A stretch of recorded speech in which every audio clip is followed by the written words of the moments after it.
Real talk with KC and JoJo. What's up, KC? What's up, Joe? JoJo.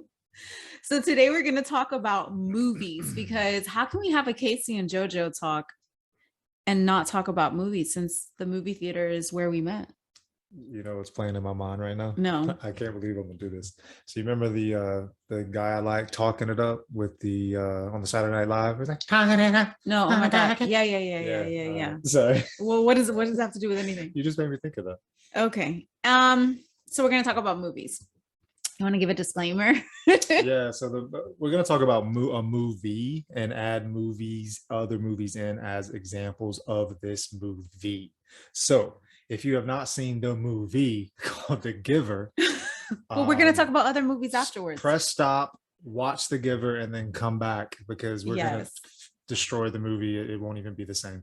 We're not destroying it. We're going to basically make you see things that maybe you didn't see before. We're going to ruin the experience of you not enjoying it for the first time without hints and things like that. So enjoy it and then come back and watch. And then whatever other movies that we talk about, right? Yeah. Okay, so The Giver. We just finished watching it, and again, we've seen it many times before. 16 times. But this time it was to kind of get another perspective. And what do you think? Like in the beginning, there was a part where it talked about well, do you want to just give the synopsis of the story?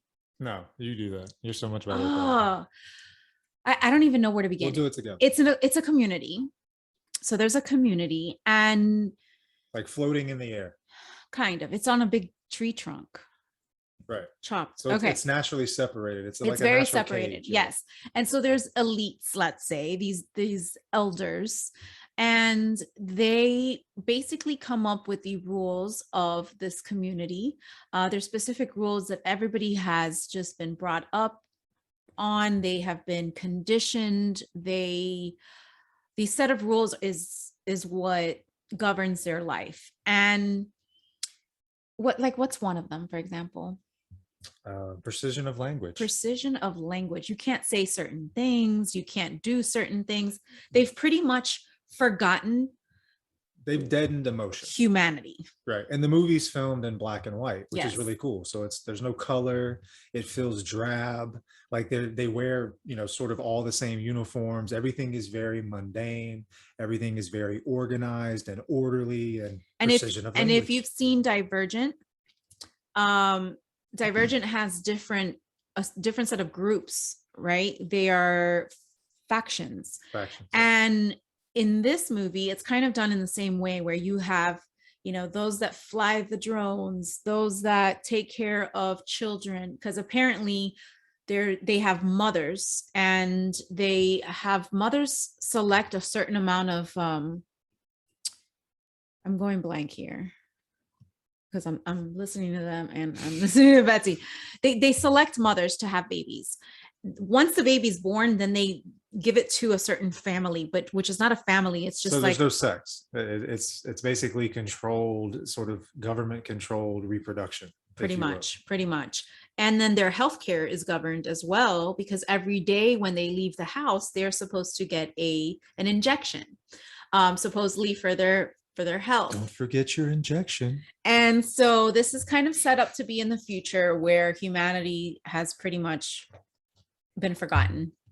And there is a giver. So this is a giver of memory, someone who can transfer the memory from, did you close the door in the front? Yeah. Someone who can transfer memory to somebody else.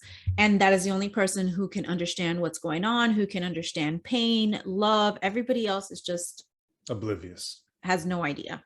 So this person, which he had a little bit of intuition, didn't he? Ahead of time, he could see beyond. And so they chose him to be the receiver of memory. And they go on to give him memories. I'm not going to ruin the whole thing. But basically they show different memories. And as he starts remembering and starts recollecting all of these pieces of history, he starts seeing color in the world. Everybody else is still seeing in black and white. And I think that has a lot to do with waking up, because it's a good metaphor. We tend to see things the way we've always been programmed to see it, very black and white, black and white. And it's not until we start awakening that we start seeing things in different colors. And the more we see things, the more colors we see. And it's very hard for someone who sees colors to be able to explain to somebody who only sees in black and white what it is that they see. That makes sense? So, truth. Right. So all of that had all of that mixed in there. But I thought it was really interesting how they separate everybody to make sure that everybody is following certain orders. You can't lie. There's a lot of control. People don't even know what it is to kiss. Like it's again oblivious. So we're watching this and we're like, how much of this does this relate to our world now, or what it is that we're being programmed to see in our near future? And I know that there's a lot of talk about this one world, order of things being a certain way, for the benefit of all. That's just cutting it really close. What do you think? Yeah, and I think what I like more, so take a step back. We watch these movies so many freaking times because there's different ways to interpret it, right? Like you can see things from a different angle, just like we talk about, or more so Joanna talks about the Bible. The Bible can be interpreted in so many different ways, right? And one of the things that I think is important to understand, like as we kind of divulge or go into a little bit more of our opinions of the movies or the movie, is that there's many different layers on how you can watch it. And that's why it's a movie that we've watched so many times, because when you get a movie like that, you can look at it from someone who understands things on this level, and kind of up and up and up. And it allows you to experience the movie differently each time. Yeah. Right. So, much like the Bible is, we believe, is written in that same way. The movie is also like that, which makes it, super, super cool to watch, 16, 17 times over. But your interpretation of the movie can be done in a different way, based on your own level of interpretation. Jesus Christ. It's like we're like, You know what? It takes me back to the Matrix, and we have to bring up the Matrix because the Matrix is, oh my God, like the movie of awakening, right? It kind of has that same feel, like Neo waking up, going, "What is this? What world is this?" So the receiver is kind of feeling the same way. He's like, what is this? Why? He starts feeling that anger of, why is this being hidden from others? Why are we not being told about love, about music, about dancing, about any of this? It's like a wake-up journey. It's a wake-up journey for real. Cool. Yeah. And so, I mean, the Matrix, of course, I mean, if you haven't, believe it or not, there's people that haven't watched it, but if you haven't watched it, the Matrix is definitely one to see 365 million times, because again, it's one of those that you see in so many layers. And let's take a step back, because I know you know a little something about this. So all stories feature what? A hero and a villain. Well, what about from an astrological standpoint? The higher self and the ego. Right. And so you start looking at it from, every story is written with that journey in mind. Yeah, there's always a hero. There's always a hero. There's always, what was it? A higher self? The higher self and the ego, which is basically portrayed within each and every sign, symbolizing the ego within us and the higher self, and how we have to basically battle between the ego and that, the cardinal mind and our spirit. And that's the same story within every single story, whether it's in the Bible, a fairy tale, you name it, it's in there. And so how that relates to this movie is, taking what we're going through now, the guy's going through a journey. He's seeing things that others aren't seeing. He knows a truth, and he has a truth and a gift that he's been given, and he does not know what to do with it. No one else understands. No one else can possibly understand what he understands, yet he knows that what he knows is real, but the people do not understand where he's coming from, or they'll think he's crazy, or right. And that's by design, right? That the movie sort of goes into detail as they have it all set up to keep the community trapped in that layer of thinking, of non-emotion, of directive, of very brainwashed, very right. collective No intuition. thinking. You are not allowed to think outside the box. Literally, you're not allowed to think outside of it. That's where they correct you right away. Like, how dare you say such a thing? It's very controlled. You're being there's surveillance everywhere, so you're being watched.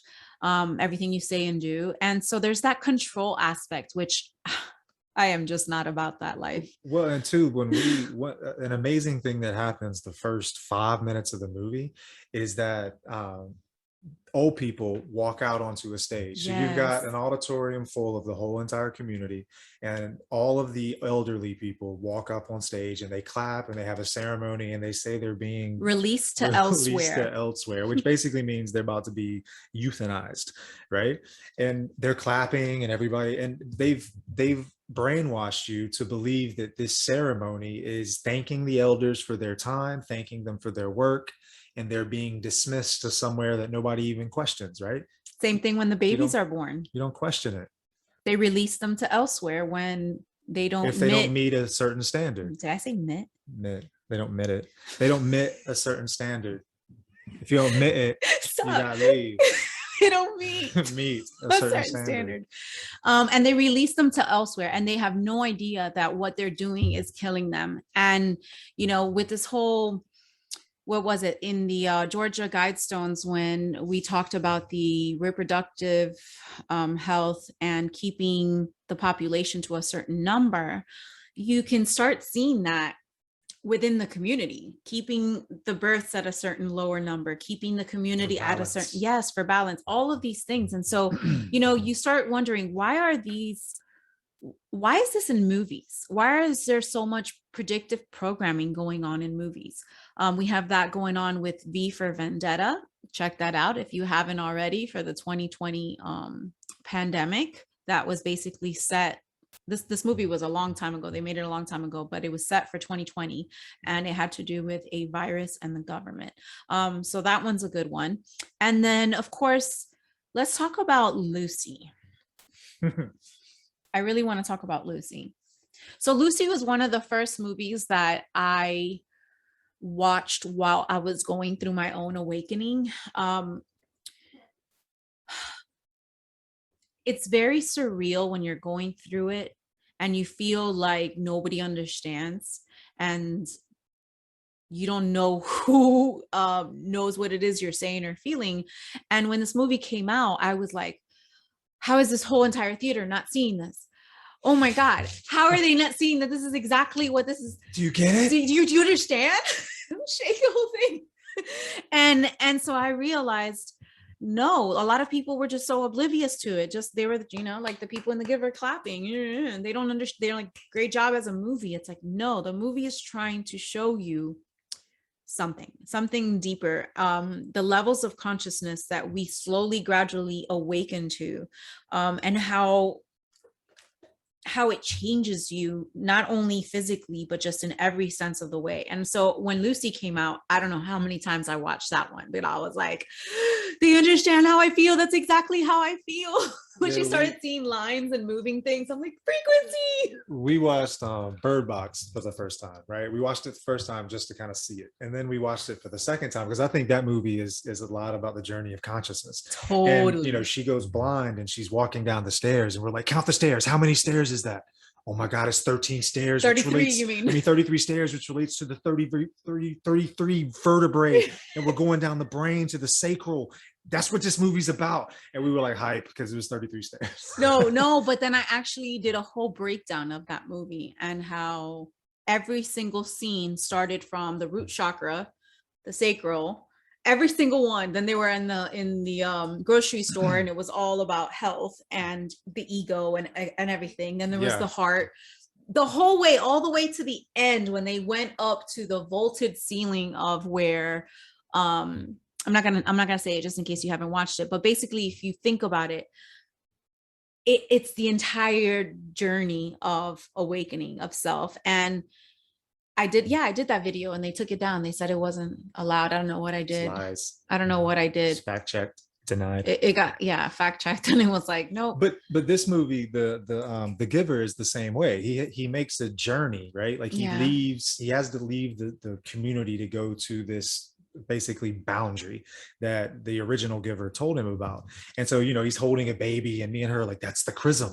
The chrism, he's holding the chrism and he's making it to the outer barrier, and he goes through this struggle, and we're like, how long, bringing back the memories. Was it 2.5 days that he was searching and walking through to get to the boundary? But once he gets to the boundary, there's this flash, and color is brought back to all of the community, and they all start to feel the emotions again, which, is that the awakening? Is that the right? Kind of the and metaphor, then if you think about like in just where we are consciously as far as the age goes, we just went from the age of Pisces into the age of Aquarius, the man with the pitcher of water, which if you look at in the Bible, it says the man with the pitcher of water. That's when when that Christ, and you know what?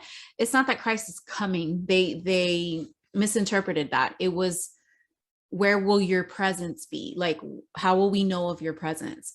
And so, yeah, it's in astrology, it's in the Bible, it's in all these stories. So we're like, when they do a movie, check and see if it relates to everything else. I remember watching The Matrix, and when they pulled out the worm, the little, wait, it has a word. There's another word for it. Anyway, it's fine. No, it's a parasite. It's like a parasite, because, there's a reason for this. This is why I want to find the right word. There's a parasite that they take out, and it ends up coming out like a electric tracer or some sort. And he's like, oh, that thing was real. But he said, Jesus Christ, that thing was real. Right. So I was like, wait a minute, where's the layer that goes with that? And then you put the layer that has to do with what's going on right now with the shot, and the tracing, and the weird parasites that they're finding, and all that. Like, there's a lot that just is intertwined. And I feel like they tell us this in Hollywood so that they can reveal what it is they're doing. And then there's acquiescence. If we do not speak up and go, okay, they just revealed this, let's stop it. If nobody says anything, then that's their way of saying, well, we told you, so we can continue to do what we do. Did you say acquiescence? Acquiescence. It's a sexy word. Acquiescence. Nice. Yeah, but what too I liked about The Matrix is there's a character, I believe, what's his name? The one that just wants to have steak. Cypher? That's what I thought. Anyway, his name's Cypher, and he's a representation of, I guess, people that want to be stuck in the matrix, right? That want to live in the matrix, because he was I guess rescued from the matrix, and he lives in this sort of drab, alive world that they're stuck in that's not the matrix, and all he wants to do is go back to the matrix, because he wants to taste steak, and he wants to feel the senses, right? He wants his senses, he wants to be activated. And again, that's another sort of, I guess, representation or metaphor for us as a whole, as society, right? Yeah. Like in terms of we're dumbed down by the amount of sensory volume we have every single second of every single day, right? And we were talking about this too, like, and there's a cool scene in Star Wars, I think it was in Empire Strikes Back, where Yoda tells him to go into the cave. And he goes into the cave and he sees his father, Darth Vader, right? So he fights Darth Vader, which is the ego battling it out. And he defeats his ego, only to find out that he just cut off or decapitated himself, because the mask goes away. And then there's Luke Skywalker looking at his own decapitated head. So, it's like there's this huge lesson of the fight within oneself, with the ego. And that's another cool scene in a movie, one that I like as well from a movie genre perspective. Yeah. I mean, how many of us watch movies to just get entertained, or to see the connections of what it has to do with everything? I watch it for both. I will watch it one time just for the entertainment, but then after that, it's on. I'm like, what does this have to do with now? What does this have to do with everything?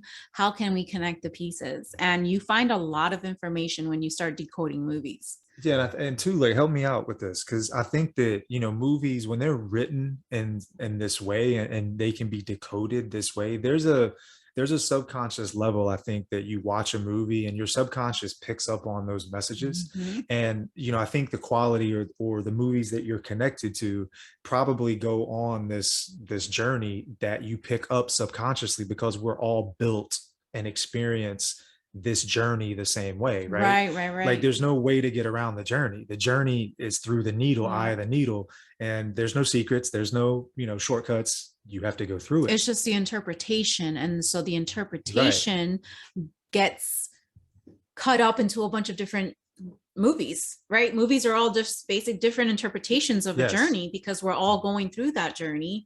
And it reminded me, when you talked about Cypher, it reminded me of like, we're supposed to remove the desire, right? Our five senses, so that we can be in spirit, so that we can dwell in the right side, so that we can be in our spiritual side where we receive wisdom.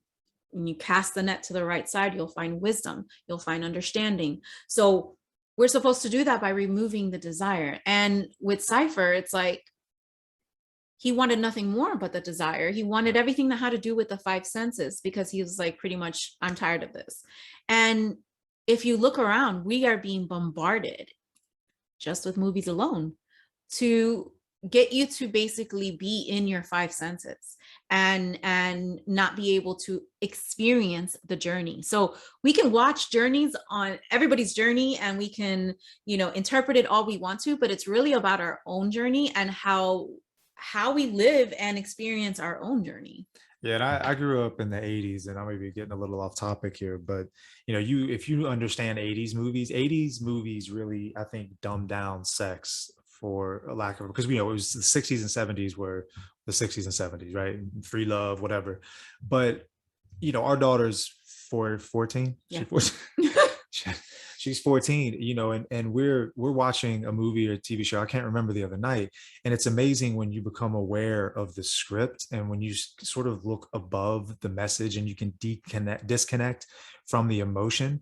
The movies always portray, especially 80s movies, that guys just want to have sex for the physical release, right? What movie was this? I don't know. I don't remember. I think it was a TV show, actually. Okay. But it's portraying that the guy just wanted to, it was Tag. It was Tag. That's what it was. Okay. He just wants to get with this girl to have basically a release, whatever. Mm-hmm. Yeah. And like, that's the purpose. And it's not, and we're having this conversation with our daughter, but that's the subliminal messages that are constantly thrown at us. And if you think about, just like in The Giver, we all grew up in the 80s and the 90s and the 2000s and the 2010s, seeing and being programmed to believe certain things, right?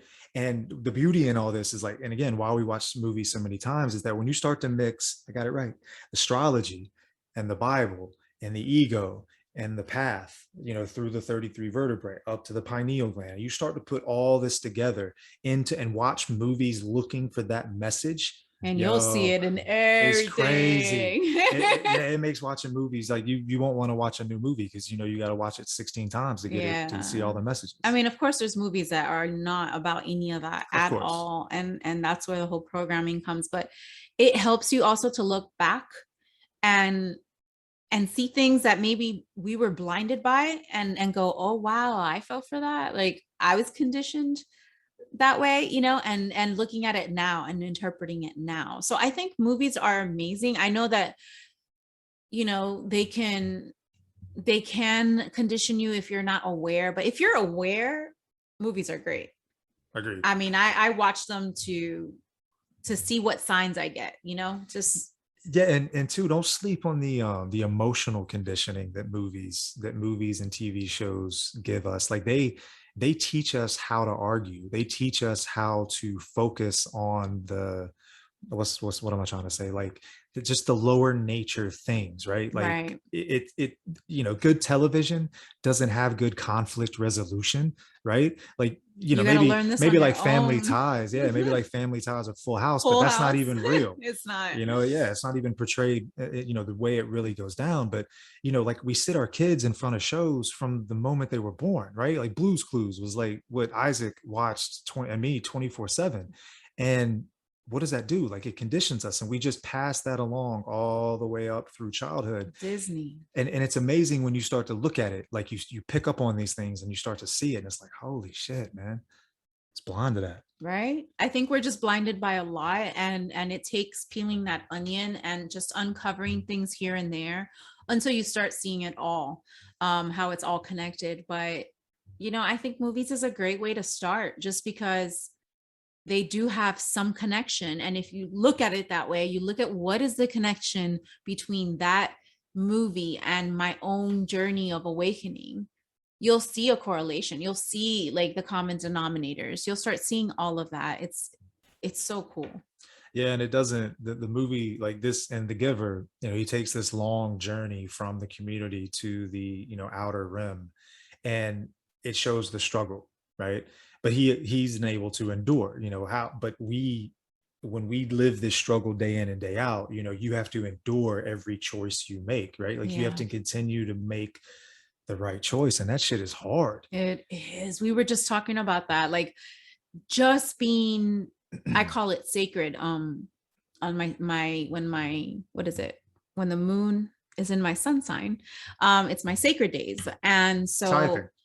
right. So those 2.5 10%. days, I'm like, wow, I got a lot of work to do.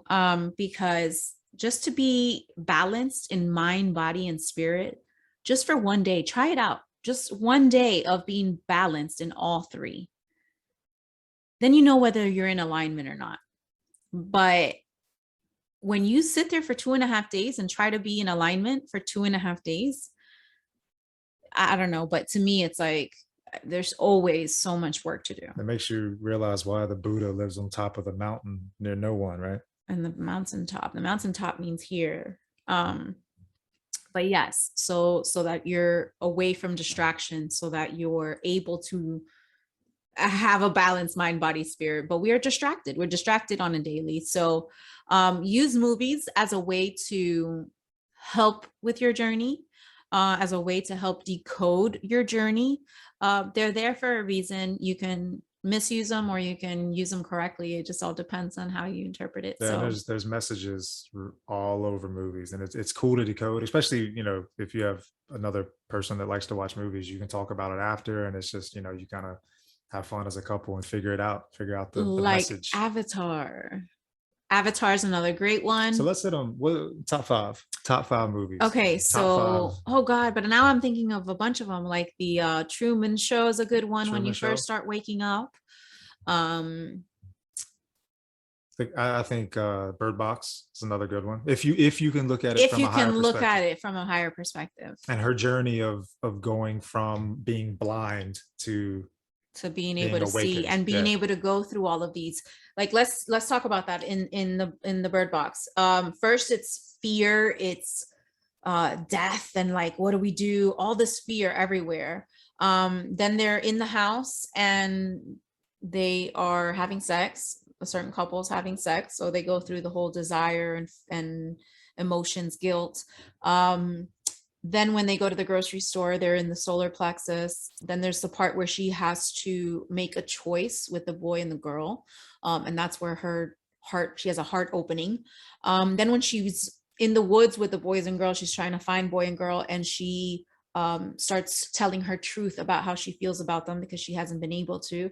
And then her third, what? Yeah, and why she hasn't been able to is that one is her actual child and the other one is not. And so, well, she has a hard time processing emotions anyway and speaking them. So she finally was able to. Her plan was to kill the child that wasn't hers and keep her own, but she couldn't do that, which is why she had that breakthrough. Well, she had the breakthrough here because of that, right? And then she explained it. Then her third eye and the clarity that she got from understanding that in order to get into the place of rescue, for them to rescue her, she had to see the clarity of letting go of herself, her ego, and rescuing the kids. And that's when you look at it and it opens up to the crown and she's able to connect and go inside, and then she's safe. So yeah, look at it that way and then see how you view the movie after looking at it that way, because I think it really helps you see things totally different. Yeah, and I think just to kind of, we closing it out, right? Yeah.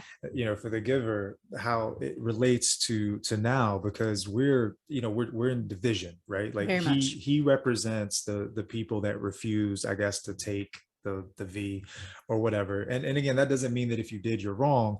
It's just he saw the reasons behind it and it just did not resonate with him and his soul, and he knew what was real. Again, whether or not that's true or false doesn't matter.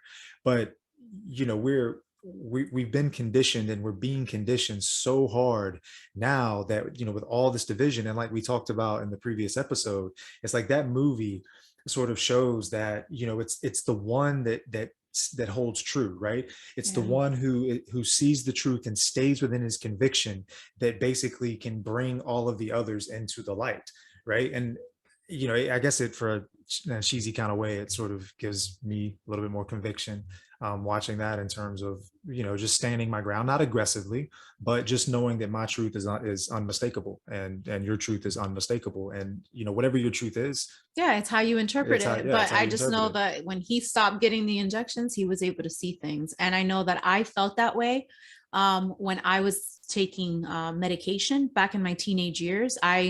When I was young, I had a lot of prophetic dreams, and I would say things and then they would come about. And it was very scary, because as a young child, I didn't know how to process that. I didn't know if I was creating it or just seeing it. I feel like everything I just said did not make any sense. It was probably just rambling. We'll go back and look at it. No, we'll go back and look at it. But what was I saying? As a young childhood. And you're having. Oh yeah. So when I was on my meds, a lot of that went away, and I feel like it didn't allow me to express or to connect to my intuition. So when I stopped medicating and I stopped taking all types of everything, it came back. I started getting a lot of vivid dreams, a lot of lucid dreams, a lot of connection. So to me, it's very true, because I've experienced that myself. So to me, it makes sense. It might not to others, but to me, it did. Yeah, and that's the beauty of the story, is that it only speaks to you, right? Yeah. So if you have any movies that you feel have helped you in awakening, have Cloud Atlas is another one. So Cloud Atlas, The Matrix, The Truman Show, the Bird Box, The Truman Show, and The Giver. Yeah, that might be 6, but and The Matrix, and Lucy.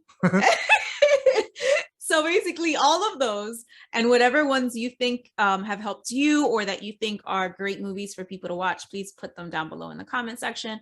So thank you for watching episode 6, and yeah, I think we're done, right? We will see you next Thursday. Peace.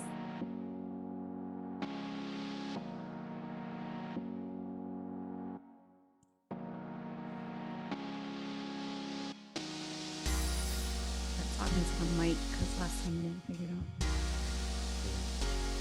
Like, no. It's recording. We're going in and out. Yeah. But you normally start at anything. Starting from scratch. I think you should just hit it and then introduce it like you normally do. You don't want to start it ahead of time. Okay, but I'm going to. It's fine. You just didn't want to reach. Reach on up. All right, ready? Yeah. You gonna start it all over again? Baby, I'm gonna cut all this off. But you could use it. That's the reason why I like it. But I'm not going to. Yeah. And don't shake the table. And don't be putting your hands down there either. Just leave it there. You could leave it there, just don't be shaking it. No, but it's hard sometimes. Well, then if you're gonna do it, then you move it like this and not like this. You get it? Taking all the fun out of it, man.